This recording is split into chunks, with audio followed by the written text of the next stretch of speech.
Hello students, आज हम subject चालू कर रहे हैं सॉइल मैकेनिक्स और फाउंडेशन इंजीनियरिंग।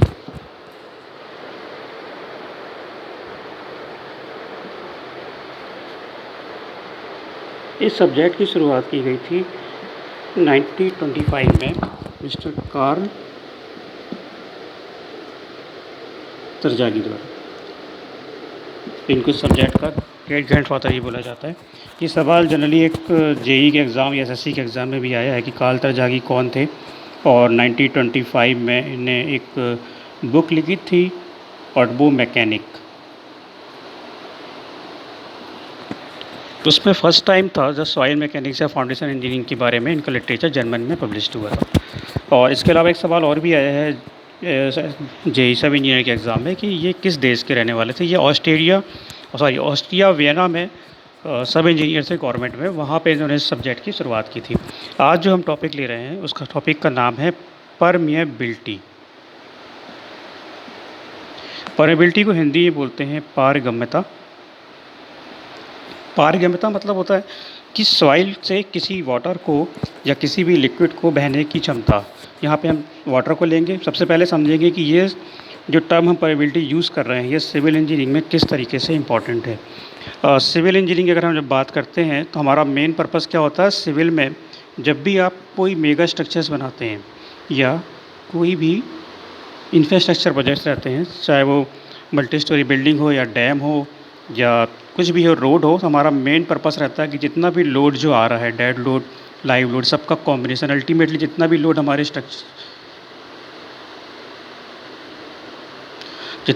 स्ट्रक्चर में आ रहा है वो कहाँ पे ट्रांसफ़र हो, सॉइल में। सॉइल मतलब ज़मीन के नीचे, मतलब फाउंडेशन का मेन पर्पस होता है to transfer the load up to a hard stratum. ठीक है। इस पहले हम जब बात करेंगे सॉइल मैकेनिक्स की स्टार्टिंग में, सॉइल मैकेनिक्स में स्टार्टिंग में पढ़ा जाता है प्रॉपर्टीज़ ऑफ सॉइल। सॉइल की दो तरह की प्रॉपर्टीज़ मेन मानी जाती हैं, उनमें से एक होती है इंडेक्स प्रॉपर्टीज़। इंडेक्स प्रॉपर्टीज़ मतलब होता है सॉइल की वो प्रॉपर्टीज़ जो कि उसके जन्म से उसके साथ हैं, मतलब उसकी इनहेरेंट क्वालिटी हैं, जैसे कंप्रेशन या कंप्रेसिव स्ट्रेंथ, शेयर स्ट्रेंथ, और थर्ड है परमिएबिलिटी। ठीक है। परमिएबिलिटी को हिंदी में मैं बता चुका हूँ पारगम्यता। देखिए, अब मैं बताता हूँ सॉइल का बेसिक आपको स्टार्टिंग से कि सॉइल है क्या। सॉइल एक्चुअली किस तरीके से बनी है, किसी भी रॉक से बनी है, चाहे वो मेटामॉर्फिक हो, इग्नियस हो। किसी भी रॉक के जो डिके होता है टाइम के साथ उसके सॉइल का फॉर्मेशन होता है। मतलब सॉइल अगर क्ले है तो उसमें जो प्रॉपर्टीज़ कहाँ से आई हैं, जो उसकी स्टोन था जिसके टूटने से, डिके होने से सॉइल का जन्म हुआ है, तो उसमें जो भी मिनरल्स होंगे वो आज सॉइल में आपको देखने के लिए मिलेंगे। तो पहली चीज़ होती है कि सॉइल में जो कंप्रेसिव स्ट्रेंथ क्या है। पहला जो टर्म है कंप्रेसिव स्ट्रेंथ। कंप्रेसिव स्ट्रेंथ के लिए हम लेंगे, इसको समझने के लिए हम एक डायग्राम बनाते हैं। सपोज़ ये एक सॉइल का सैंपल है, ठीक है। इसको हमने एक बॉक्स में ले लिया है। इसके बाद अगर हमने ये सॉइल का सैंपल हमारे किसी फाउंडेशन के नीचे है, फाउंडेशन में लोड क्या होगा, ऊपर से वर्टिकल पड़ेगा। ठीक है। और समझने के लिए समझिए कि सॉइल के बहुत सारे पार्टिकल्स हैं, लोड इनके थ्रू कहाँ पे जा रहा है, ज़मीन में अप टू है हार्ड स्ट्रेटम। ठीक है। ये हमारी फाउंडेशन के नीचे की सॉइल है। यहाँ से लोड क्या हो रहा है, इन पॉइंट से इस पार्टिकल से इस पार्टिकल में, इससे नीचे वाले पार्टिकल में, इस तरह से प्रोसेस चालू है और ज़मीन के नीचे ट्रांसफ़र होता जा रहा है। अगर ये पार्टिकल्स कमज़ोर हैं, सपोज़ जैसे कि एक क्ले है, छुई मिट्टी का हम एग्जांपल ले लें या चौक मिट्टी का, अगर उस पर हम कोई लोड डालते हैं तो क्या होता है, वो पार्टिकल्स टूट जाएंगे। सब इसी को समझिए कि अगर आपकी फाउंडेशन के नीचे इस तरह की मिट्टी है कि जो लोड के साथ जिसका डिके हो जाए तो क्या होगा, आपकी फाउंडेशन नीचे ज़मीन में कोलैप्स हो जाएगी और आपका जो भी स्ट्रक्चर है वहाँ से टूट जाएगा।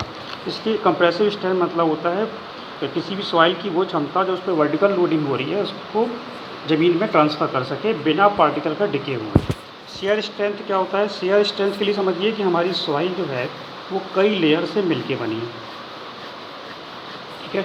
अगर कोई भी फॉर एग्जांपल दे दीजिए कि ब्रिज की फाउंडेशन है, ब्रिज में कौन सा है, वर्टिकल लोडिंग के साथ साथ हॉरिजॉन्टल लोडिंग भी आ रही है।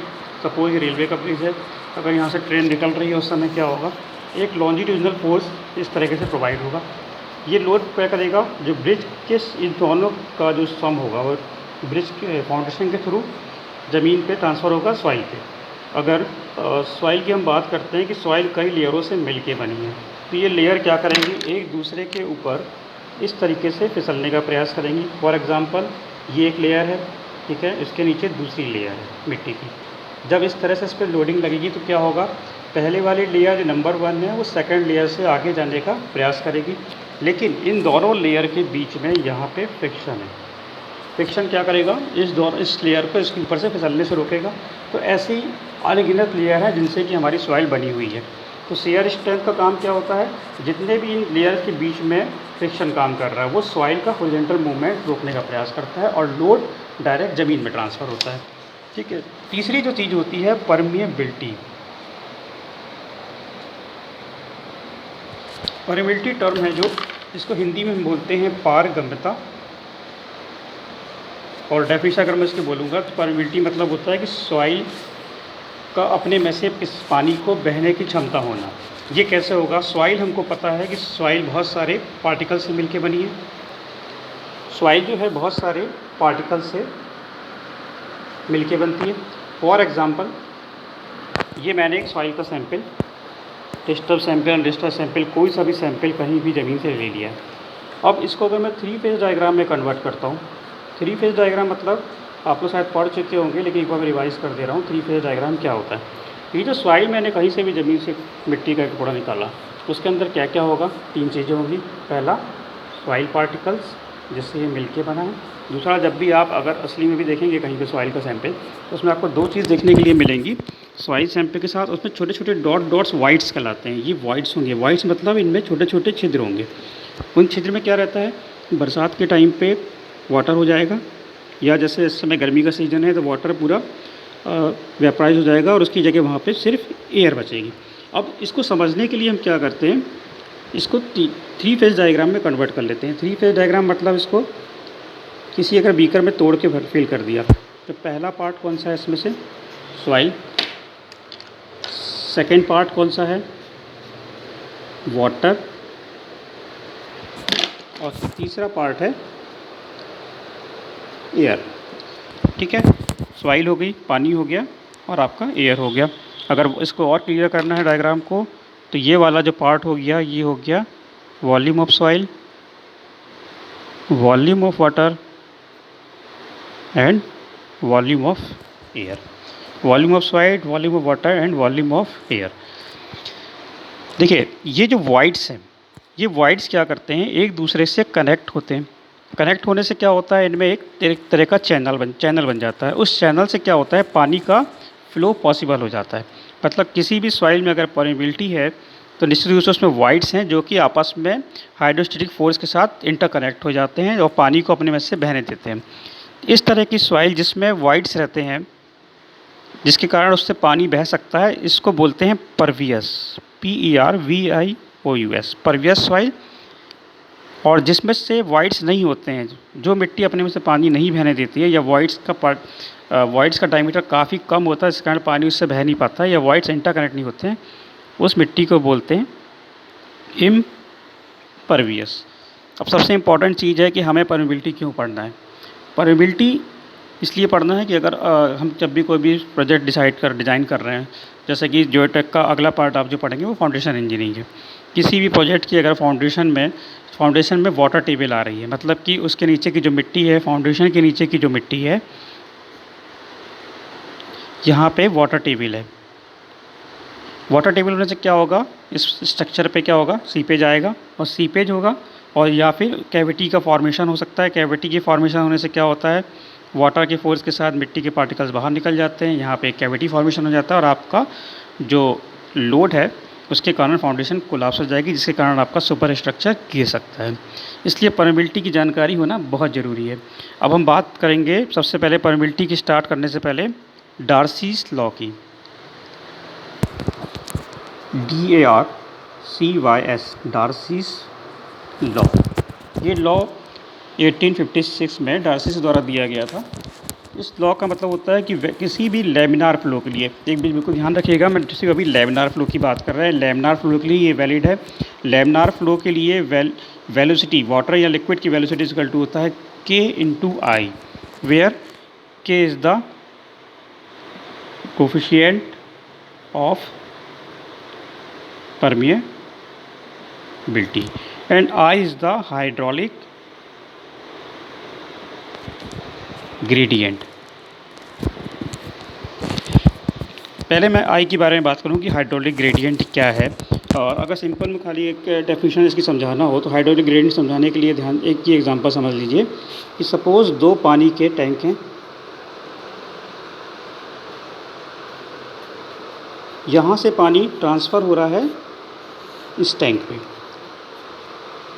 अगर इसकी डेटा हेड की बात करूं तो ये Z1 हो जाएगा, इसकी हेड की बात करूं तो ये Z2 हो जाएगा। डायग्राम इसको थोड़ा सा और ऊपर कर देते हैं, अब ज़्यादा क्लियर समझ में आएगा आपको। पानी यहाँ से यहाँ तक ट्रांसफ़र हो रहा है, ठीक है। दोनों के बीच डेटा हेड का एक डिफरेंस होगा Z2 माइनस Z1। अगर मैं इसकी ये वाला डिफरेंस Z2 माइनस Z1 निकाल आया है, ये आएगा अगर H, और यहाँ से यहाँ तक की हॉरिजॉन्टल डिस्टेंस ले लो, अगर पाइप की लेंथ ले लो L, देयरफॉर हाइड्रोलिक ग्रेडियंट क्या होगा, I इक्वल टू होगा H अपॉन L। अब बात करते हैं K की, coefficient of permeability. Coefficient of permeability निकालने के लिए हमें सबसे ज़्यादा ज़रूरत होगी सॉइल सैंपल की। अब सॉइल सैंपल निकालने के लिए भी दो मेथड होंगी, पहली होगी अनडिस्टर्ब सैंपल, दूसरी होगी डिस्टर्ब सैंपल। पहले समझ लीजिए अनडिस्टर्ब और डिस्टर्ब सैंपल क्या होते हैं।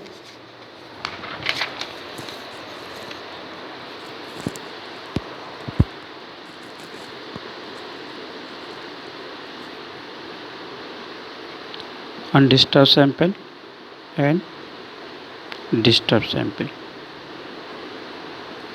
देखिए पहले हम डिस्टर्ब सैंपल की बात कर रहे हैं। कहीं भी अगर हम छोटे प्रोजेक्ट पर बात कर रहे हैं, यहाँ पे हमारी फाउंडेशन की डेप्थ काफ़ी ज़्यादा नहीं है, जैसे कोई किसी भी छोटे मकान की बात कर लें या छोटा मोटा कोई भी स्ट्रक्चर है, तो वहाँ पे क्या होता है, हम जनरली एक शैलो फाउंडेशन या पाइल फाउंडेशन यूज़ कर लेते हैं और लोड हमारा ज़मीन में ट्रांसफ़र कर देते हैं।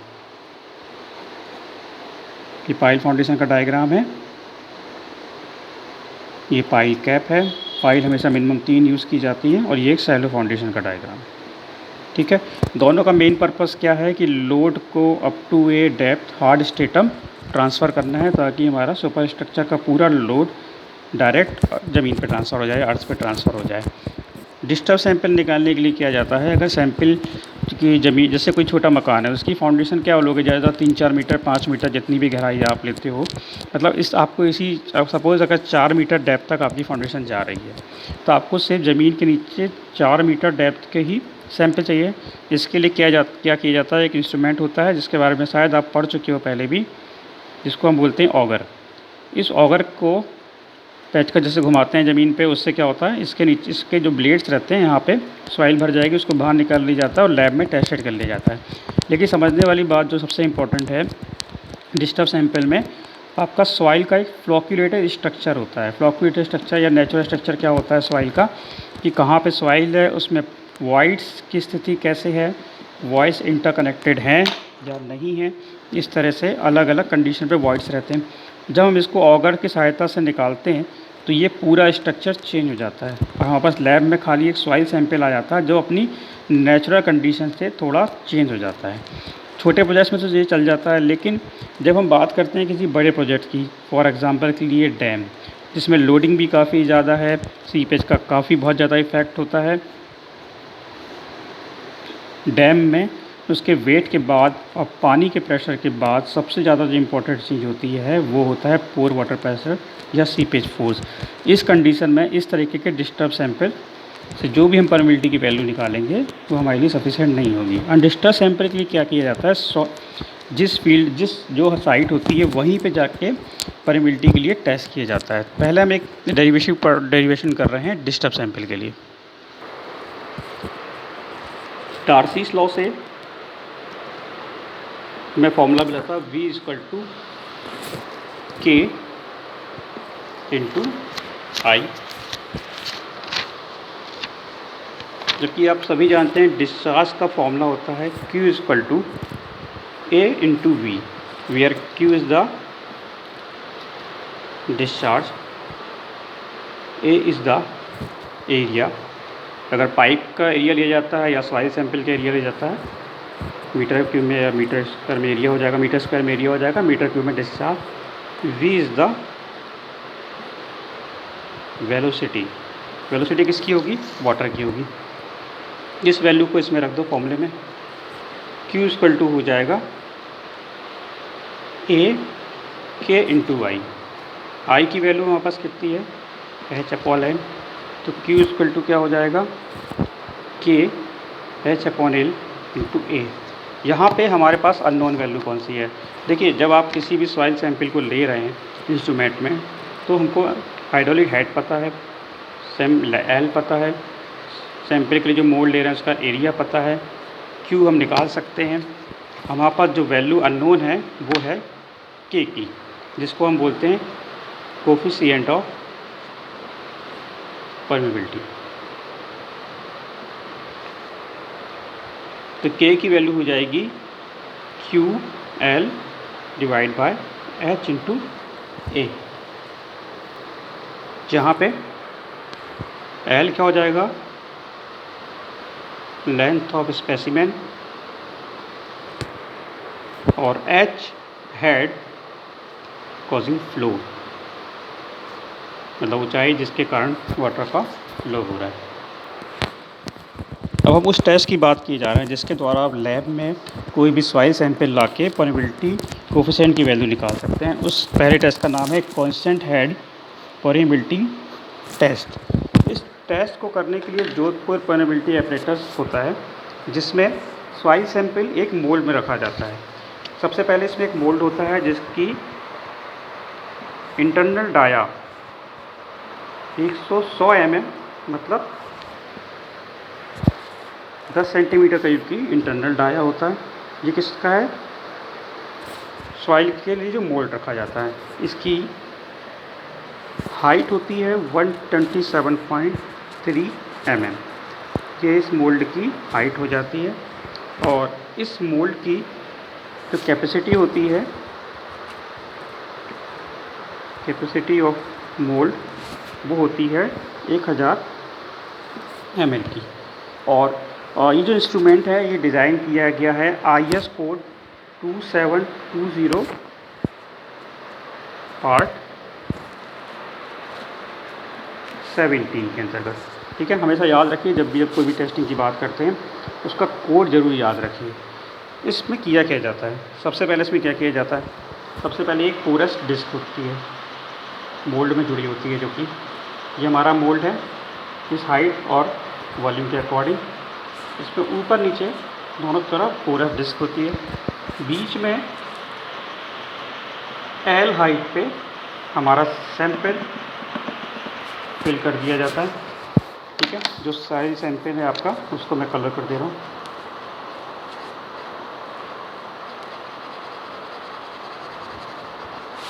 ये हमारा सॉइल सैंपल है।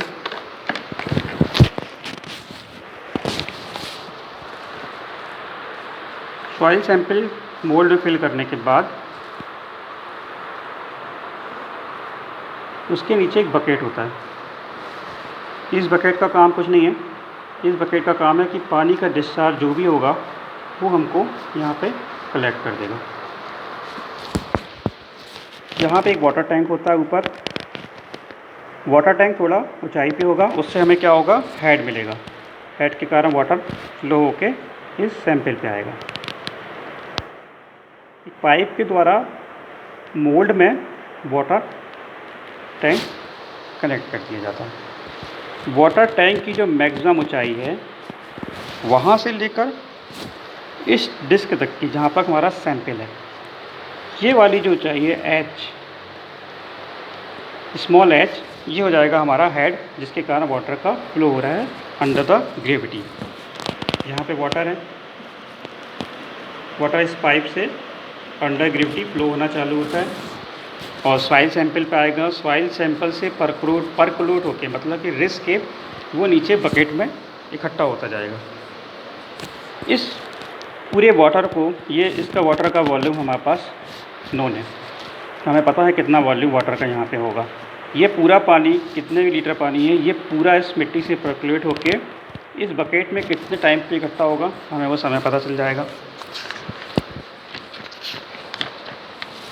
जबकि हमारे पास फॉर्मूला क्या होता है, Q = K × I × A। Q हमें पता है डिस्चार्ज, क्योंकि बकेट में उसको नोट कर लेंगे। I मतलब Q की वैल्यू हमें निकालना है। I मतलब H/L, हेड ऊंचाई, L मतलब सैंपल की लेंथ। ए क्या है, ए इस मोल्ड का, अगर ये मोल्ड सर्कुलर है तो उसका एरिया। इस फॉर्मूले से हो रहा है Q = K H/L × A। निकालने के लिए नॉन वैल्यू क्या है, K = क्या होगा, QL A/H। इनमें से हमारे पास नॉन वैल्यूज़ कौन कौन सी हैं, Q डिस्चार्ज जो कि हमारे बकेट में आ जाएगा। सैंपल की लेंथ हमें पता है, जैसे कि इसमें दी गई है 127.3 mm। एरिया हमें मोल्ड का पता है। हाइट, जिसकी हेड की हाइट जिसके कारण वाटर फ्लो हो रहा है वो भी हमें नोन है। इससे हमको वैल्यू मिल जाएगी K की, जो कि है कोफिशिएंट ऑफ परमिएबिलिटी। ये सबसे इम्पॉर्टेंट चीज़ है। यहाँ पे सबसे पहले मैंने वर्ड यूज़ किया था constant head permeability test. Constant head वाला टेस्ट सिर्फ उन सॉइल सैंपल के लिए किया जाता है जिनसे हमको फ़्लो ज़्यादा मिल सकता है, कम समय में फ़्लो हो सकता है। मतलब उन सॉइल सैंपल में जिनमें पार्टिकल साइज़ ज़्यादा हैं या वॉइड्स बड़े हैं, तो हमारा कुछ समय में पूरा पानी यहाँ से सॉइल के थ्रू फ़्लो होकर नीचे आ सकता है। अब ऐसे पार्टिकल साइज़ जैसे क्ले, जिनका पार्टिकल साइज़ काफ़ी कम है, बहुत ज़्यादा समय करने पर भी पूरा पानी ट्रांसफ़र नहीं होगा, उनके लिए एक अलग टेस्ट किया जाता है जिसका नाम है वेरिएबल हेड परमिएबिलिटी टेस्ट, जिसको हम एक अलग नेक्स्ट वीडियो में डिस्कस करेंगे।